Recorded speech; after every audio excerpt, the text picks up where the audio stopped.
Hey guys, Troy Dooley, that MLM Beat and MLM News Desk. I want to thank you for being here today. We're doing this little part right here on Mazu Global. I did a part on these guys, I don't know, a couple, 3 weeks ago, announcing, hey, here's a new little company. It's got an interesting comp plan. It's got a handcrafted product. But then Jim Bartlett, one of the great MLM pros that are out there, he's an SVP today with Lightyear Wireless. He said, Troy, I want to shoot you something over. And he's been one of my roving reporters for years. I mean, he's just great. And he sent me over an article. We're going to link to it and let you read it. But for some of you, this is going to be disturbing. You're going to get totally ticked off. For others, you're going to love it. And the reason you are is because, remember that company a few years ago called Sea Silver?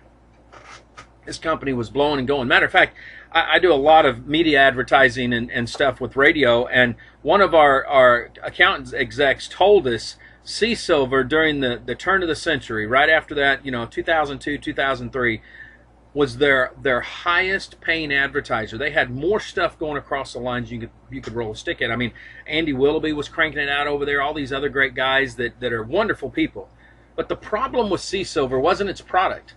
It was the fact that the company allowed the hype to get out of line. I mean, I saw everything. Sea Silver would cure it all, do it all. The only thing that I didn't see is that it would wash away your sins. I mean, it did everything else, and that's what they talked about. Well, here's what we found out. Through this article right here, U.S. Aloe out of Carlsbad seems to have been in an acquisition.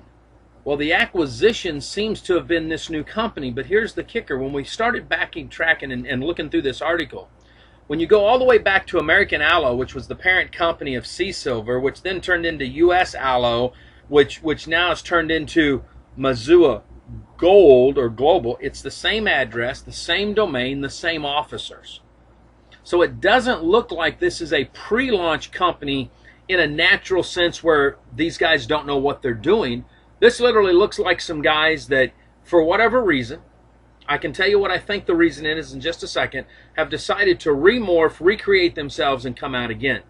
Now, this all probably stems around that 2002, what I called a raid. Okay, they had been warned by the FTC to get their act together. They didn't do it. And basically, the FTC took full receivership, full control of Sea Silver.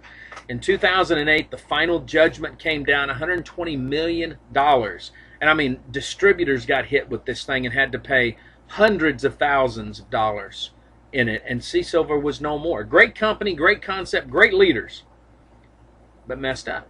Well, now it looks like they have come back out, and they're going to do something here that is really going to do some stuff. Now, I don't know anything about this product. We're going to put some stuff up here for you guys to review, for you to look at, let you make your own decisions up. But if you loved Sea Silver, you love the leaders around Sea Silver, and if these guys have their act together these days and they're not going to let the hype get out of the way, don't know yet, this actually looks interesting, because instead of a $25, $30 bottle of juice, these guys actually are selling this juice wholesale $15 a piece. So that's actually doable. Their bottom line auto ship here is $39 or $30. So it's a win-win. Folks, check it out. Read the report. Like I said, we're going to keep following this one up a little bit. Live life like it's an epic adventure. We'll see you at the top.